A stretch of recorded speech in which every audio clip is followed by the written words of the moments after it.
Satu malam bersama gadis. Bab 091. Tidak bersedih. Jadi, sekarang berhentilah menangis, jangan dengarkan tuyul itu. Dia juga mantan anak manja, sama sepertimu. Ucap Raihan. Apa aku terlihat sangat buruk? Tanya Aira. Raihan terdiam sebentar, lalu ia pun menganggukkan kepalanya. Iya, kau jelek sekali. Sudah pendek cengeng pula. Wajahmu terlihat sangat kacau, wajahmu merah, hidungmu merah, matamu juga merah. Astaga, kau jelek sekali. Ucap Raihan geleng-geleng kepala saat melihat Aira yang sangat kacau. Bukan itu maksudku. Astaga, bicara dengan Raihan malah membuat Aira terserang serangan ginjal. Yang Aira maksud adalah apa sikap Aira terlihat begitu buruk, bukan bertanya tentang wajahnya apalagi tinggi badannya. 2. Di lain tempat, Stefano merasa sangat bersalah pada Aira. Lah merasa seperti orang jahat yang melukai perasaan orang hanya karena asumsi tidak jelasnya. Hanya karena sebuah prasangka, Stefano memfitnah Aira yang telah mencoba untuk menghasutnya agar ia mencurigai Aura. Padahal selama ini, Aira tidak pernah mengusik hidupnya ataupun hidup Aura. Stefano melihat jika Aira begitu terluka, ya. Aramga sangat paham kenapa Aira begitu terluka. Cobaan hidupnya datang secara bertubi-tubi. Ia gagal mendapatkan cinta darinya, ia juga telah gagal dalam menjalani rumah tangganya bersama dengan Damian. Takdir begitu kejam. Perusahaan yang selama ini dipimpin ayahnya kini hancur berantakan dan bahkan telah diambil alih oleh Stefano. Semua peristiwa yang terjadi pastilah mengguncang hati Aira hingga ke dasar lubuk hatinya yang terdalam. Namun yang lebih mengiris hati, adalah sikap Stefano yang bodoh dan gegabah, yang telah melontarkan kata-kata pedas terhadap Aira tanpa memiliki bukti konkret, hanya karena dugaan dan asumsi semata. Stefano pun berpikir untuk meminta maaf pada Aira, dan ia akan mengajak Aura agar tidak terjadi salah paham nantinya. Aku benar-benar bodoh, seharusnya aku selidiki dulu, gumamnya sambil memijat kepalanya yang terasa pusing. Hari ini para momi cantik sedang berkumpul di rumah Alana. Mereka semua membawa anak-anak mereka, tak lupa mereka juga mengajak Aura untuk ikut berkumpul juga. Mereka sangat bahagia, karena kini mereka bisa berkumpul lagi setelah beberapa waktu terakhir. Itu karena mereka sangat sibuk mengurus anak-anak mereka. Mereka bertiga memang tidak menggunakan nani untuk mengurus anak mereka, cukup pekerjaan mereka saja yang dibantu. Tapi untuk anak-anak mereka, mereka sendiri yang mengurusnya. Itu karena mereka semua tidak ingin kehilangan momen dalam mengurus buah hatinya. Wow, Abian sekarang sudah pintar ya.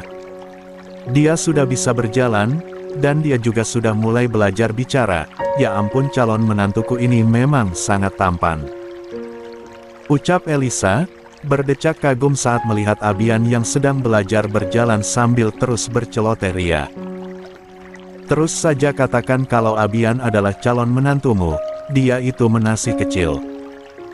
Bahkan gaya berjalannya saja masih seperti bayi yang baru disunat. Seru Diandra pada Elisa, ia gemas pada istri Noah ini. Setiap kali bicara selalu saja membuat jantung Diandra berguncang.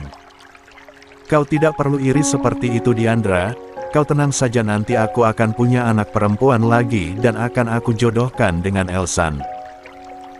Jawab Elisa santai, tanpa mempedulikan jika saat ini tanduk Diandra sudah keluar gara-gara mendengar ucapannya yang menggelitik ginjalnya. Hei setan bogel, siapa yang iri? Aku tidak iri, kenapa aku harus iri? Tanya Diandra. Sudahlah Diandra, kau tahu sendiri bagaimana Elisa jika bicara. Untung saja Noah bisa berumur panjang, karena menghadapi istri yang seperti Elisa, Noah harus banyak memiliki kantung cadangan sabar. Jawab Elisa. Yaitu karena suamiku tidak pernah baperan, jika aku bicara dia tidak akan memasukkan ucapanku pada ginjalnya. Tapi dia akan memasukkannya langsung ke usus, setelah itu langsung ia cerna dan buang begitu saja. Jawab Elisa. Astaga, ternyata kau lebih menyebalkan daripada yang aku bayangkan. Ucap Diandra geleng-geleng. 3. Kepala. Terima kasih atas pujianmu, Diandra. Tapi maaf, aku orang yang tidak pandai memuji orang lain. Jadi, aku belum bisa memujimu. Jawabnya sambil tertawa. Alana dan Aura pun ikut tertawa, melihat interaksi antara Diandra dan juga Elisa. Pandangan Alana kini mengarah pada Aura. Oh ya Aura, apa kau sudah ada tanda-tanda akan melahirkan? Tanya Alana. Apa? Aku bahkan belum hamil, kenapa aku harus melahirkan? Tanya Aura. Ia begitu terkejut mendengar pertanyaan dari ibu angkat suaminya ini. Oh ya ampun, maaf aku salah bicara. Maksudku adalah, apa kau sudah ada tanda-tanda hamil anak Stefano? Tanya Alana sambil tertawa, menyadari kebodohannya yang membuat otak Aura berkedut. Sepertinya belum, padahal aku sangat berharap jika aku segera hamil. Aku ingin punya bayi seperti kalian. Ucap Aura dengan nada lirih dan wajah muram, rasa sedih dan duka bercampur dalam hatinya, karena ia juga mendambakan kebahagiaan memiliki anak seperti ketiga sahabatnya. Ya, Aura merasa jika ibu tirinya dan ibu angkat suaminya ini adalah sahabatnya. Karena usia mereka juga tidak terlalu jauh. Jangan bersedih seperti itu, kau masih muda dan waktumu masih panjang. Mintalah Stefano untuk berusaha lebih keras lagi, kalau perlu sering-seringlah kalian bercocok tanam. Agar kalian bisa cepat panen, ujar Elisa. Jangan terlalu buru-buru, nikmati saja masa pacaranmu dengan Stefano. Kalian kan tidak pacaran dulu, ucap Diandra menimpali. Bukankah kita semua tidak pacaran dengan suami kita? Cetus Alana, karena apa yang ia ucapkan adalah benar. Mereka semua tidak ada yang berpacaran dengan suami mereka. Pernikahan mereka semua adalah sebuah kebetulan yang sudah direncanakan oleh Tuhan. Seperti Alana yang menjebak Andara, Diandra yang dinodai Deo, juga Elisa yang ditarik Noah dalam sandiwaranya. Hingga pada akhirnya mereka bertiga bisa menjadi pasangan yang saling mencintai, setelah berbagai cobaan yang menghadang sebelum kebahagiaan mereka datang seperti sekarang. Dalam kebersamaan mereka, Alana, Elisa, dan Diandra dengan penuh kasih sayang memberikan dukungan moral kepada Aura. Mereka ingin Aura tetap optimis, untuk tidak menyerah menghadapi liku-liku kehidupan, apalagi masalah keturunan. Alana menggenggam tangan Aura erat, menatap dalam kekedalaman matanya. Aura, jangan pernah menyerah ya. Teruslah berbahagia bersama Stefano, karena cinta sejati tidak akan pernah pudar. Kamu selalu punya kami, yang akan selalu bersamamu. Teruslah berjalan, dan berbahagialah. Diandra pun ikut memberikan dukungan pada Aura, sebuah gestur kasih sayang yang tulus. Percayalah bahwa ada kekuatan dalam cinta yang akan menuntunmu menemukan kebahagiaan, khususnya bersama Stefano. Kata-kata itu meluncur begitu saja, hangat dan membangkitkan semangat. Ternyata dukungan dari sahabat adalah obat yang paling mujarab untuk mengatasi berbagai kesedihan, dan Aura berjanji kepada dirinya sendiri untuk terus melangkah bersama Stefano dalam menggapai kebahagiaan. Saat sedang asik bercerita mereka semua dikejutkan dengan kedatangan Amara di rumah Alana. Tadinya istri dari Valdi itu ingin bertemu dengan Alana. Ia ingin meminta Alana untuk bicara pada Andara untuk memintanya meluangkan waktu agar ia bisa bicara dengan keponakan suaminya itu. Beberapa waktu terakhir ini, Amara selalu mencoba menemui Andara di kantornya. Tapi rupanya hanya untuk berbicara dan juga bertemu dengan Andara, adalah hal yang sangat sulit. Itu karena Andara yang sangat sibuk dan tidak bisa mengubah jadwalnya hanya karena ada tamu yang ingin bertemu. Tapi siapa sangka kedatangan Amara ke rumah Alana, malah membuat Amara bertemu dengan seorang yang menjadi masalah hidupnya saat ini, yaitu Aura. 4. Dengan sinis ia tatap wanita cantik berwajah teduh itu, lalu kini tatapannya mengarah pada Alana. Dan seperti biasa, Amara tidak pernah tersenyum sedikit saat melihat seseorang. "Alana, aku ingin bicara denganmu." "Apa bisa?" tanya Amara. "Tentu, silahkan duduk," jawab Alana mempersilahkan Amara untuk duduk berhadapan dengannya, juga dengan yang lainnya. "Apa ada hal penting yang ingin dibicarakan?" tanya Alana. "Ya, aku ingin bertemu dengan Andara, tapi bertemu dengannya sangat sulit. Jadi, aku kemari untuk meminta bantuanmu agar aku bisa bertemu dengannya," jawab Amara. "Memangnya, ada perlu apa? Apa hal yang ingin dibicarakan sangat penting?" tanya Alana lagi. "Tentu, masalah ini tentang suamiku, tentang perselingkuhannya dengan seseorang." "Perselingkuhannya dengan seseorang yang terlihat lugu, tapi sebenarnya dia adalah rubah betina yang jahat," ucap Amara, lalu kini ia tatap Aura dengan tatapan penuh kebencian. "Bukankah begitu, Aura?" sinis Amara. "Apa? Hei nenek kebayan, apa yang kau bicarakan?" seru Alana, yang tak suka dengan ucapan Amara pada Aura. 5. "Aku bicara tentang perselingkuhan yang menjijikkan," seru A sembari Mara menatap Aura dengan sinis yang mendalam. Setiap serat wajahnya mengekspresikan rasa jijik dan kebencian yang besar kepada wanita cantik di hadapannya. "Wanita sok suci ini adalah selingkuhan suamiku, aku bahkan sangat jijik melihatnya," gumam Amara dalam hati, dengan terus memberikan tatapan mengejek Aura. Aura yang merasa sangat tidak nyaman di bawah tatapan pedas Amara, lebih memilih untuk memalingkan wajahnya daripada harus menatap bola mata Amara yang bagai tengkorak menakutkan. Dalam benak Amara terbersit rasa ingin menyakiti Aura. Seketika perasaannya semakin memburuk saat menyadari bahwa wanita itu hidup dalam kebahagiaannya, sementara dirinya terus terkurung dalam kegetiran hati yang tak kunjung reda. Hatinya sakit karena membayangkan perselingkuhan yang terjadi antara Valdi dan juga Aura. Perselingkuhan siapa? Jangan sepotong-sepotong kalau bicara, otakku tidak bisa menggapainya, cetus Elisa. Ia sungguh tidak mengerti dengan apa yang dikatakan oleh Amara tentang perselingkuhan yang Amara katakan barusan. Apalagi otaknya yang hanya sebesar buah rambutan itu tidak bisa berpikir dengan baik dan benar, dan harus dijelaskan dengan sangat terperinci. Perselingkuhan wanita ini dengan suamiku. Wanita sok polos ini rupanya senang menggoda pria mapan dan matang, sinis Amara. Tatapan jijik masih ia perlihatkan pada Amara. "Kenapa kau menggoda suamiku? Apa Stefano kurang memuaskanmu?" ejeknya pada Aura. "Apa maksud Anda nyonya? Aku sama sekali tidak mengerti dengan apa yang Anda katakan dari tadi. Aku tidak pernah menggoda siapapun," seru Aura. Bagaimanapun lembutnya Aura, jika ada seseorang yang sedang menghancurkan Stefano dirinya ia tidak akan diam saja. Apalagi saat ini ia adalah seorang istri dari Stefano. Ia tidak akan diam saja jika ada orang yang menghina, apalagi memfitnahnya berselingkuh. Itu adalah hal yang bahkan sedikit pun tidak pernah terbesit dalam pikiran Aura.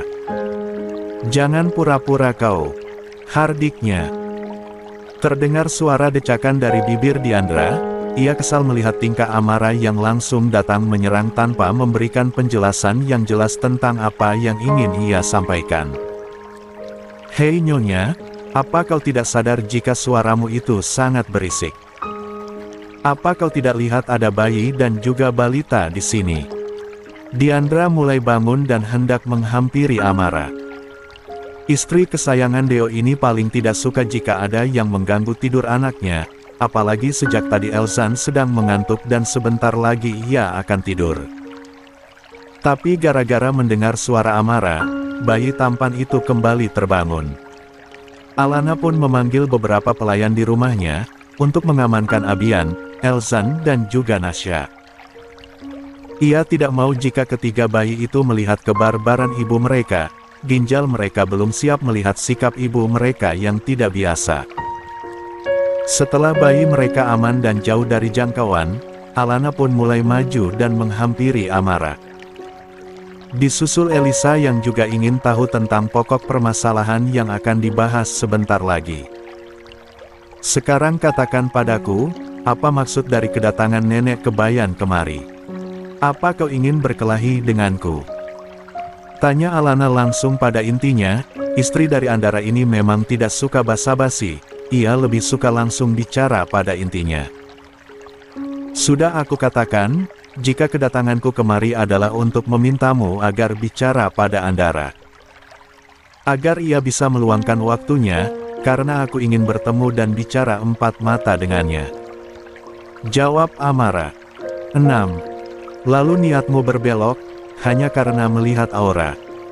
Tanya Diandra, tangannya bersedekap sambil menatap Amara dengan sebal. Anda sudah menuduhku yang tidak-tidak nyonya, dan aku tidak terima. Timpal Aura. Sudah datang tiba-tiba, marah-marah tidak jelas dan sejak tadi kau menuduh orang berselingkuh. Apa kau sedang mengajak kami berkelahi? Tanya Elisa, percayalah meskipun di antara yang lain Elisa yang paling pendek, tapi nyali dan juga keberanian dari istri Noah ini tak kalah dari Nyonya Ramanda dan Bahi. Kalian ingin mengepungku. Amara terlihat semakin kesal dengan sikap mereka. Jujur saja saat ini ia merasa sedang terpojok oleh mereka berempat. Asal kalian tahu saja, jika selama ini sebenarnya Aura ini tengah berselingkuh dengan suamiku. Aku tidak tahu motif apa yang mendorong ia untuk berselingkuh dengan suamiku, yang jelas rubah betina ini menyembunyikan kejahatan dan juga kelicikannya di balik wajah polos yang dia miliki. Menjijikan sekali sikapmu itu. Hardik Amara. Oh ya ampun, ginjalku sesak nafas mendengarnya, ucap Alana.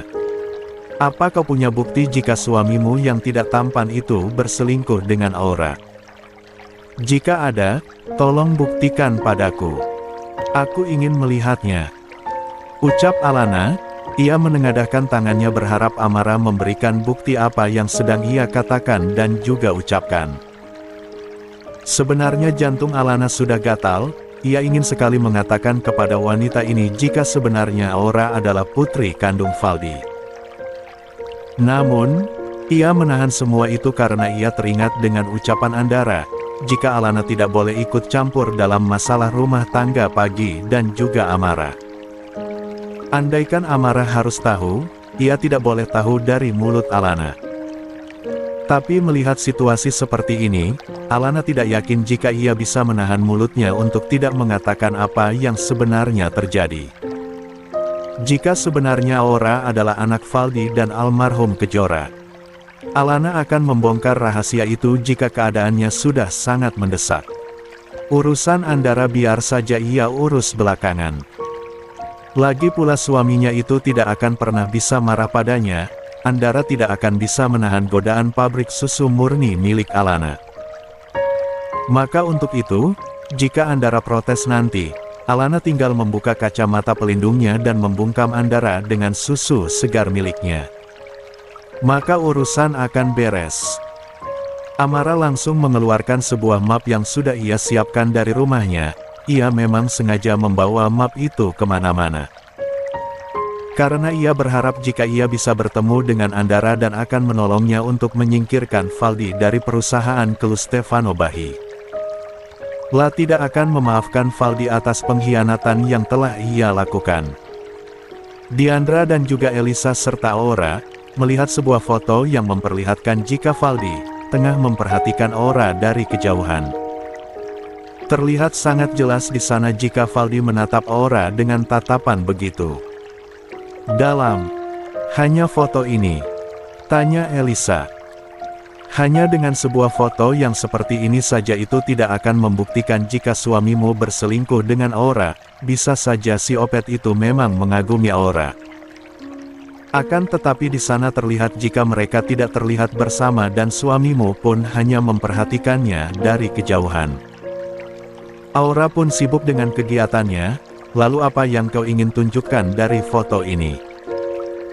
Foto ini sama sekali tidak menunjukkan apapun tentang perselingkuhan suamimu dan juga Aura. Astaga, bahkan empeduku langsung ingin menari-nari mendengar penuturanmu. Ucap Diandra panjang lebar. Ini hanya sedikit bukti saja, aku masih punya banyak bukti. Aura itu berselingkuh dengan suamiku. Wanita murahan ini menggoda suamiku. Cukup. Apa kau ingin tahu kenyataan yang sebenarnya? Persiapkan jantung dan ginjalmu agar tidak. 7. Jungkir balik karena terkejut. Kau dengarkan baik-baik Nyonya Amara. Suamimu Valdi itu adalah ayah biologis Dariaura. Jadi, mana mungkin mereka akan berselingkuh? Sentak Alana. Apa kau bilang? 8. Kau tidak tulikan. Ucap Alana, ia sampai mengusap perutnya takut ginjalnya keluar karena barusan ia berteriak. Kau jangan bercanda. Seru Amara yang shock saat mendengar penuturan Alana, di mana ia mengatakan jika suaminya Valdi adalah ayah kandung dari Aura. Ini tidak mungkin. Benarkah itu semua? Tapi, dari mana Alana tahu tentang masalah itu? Amara tidak mau langsung percaya. Ia harus mencari kebenaran tentang ini semua.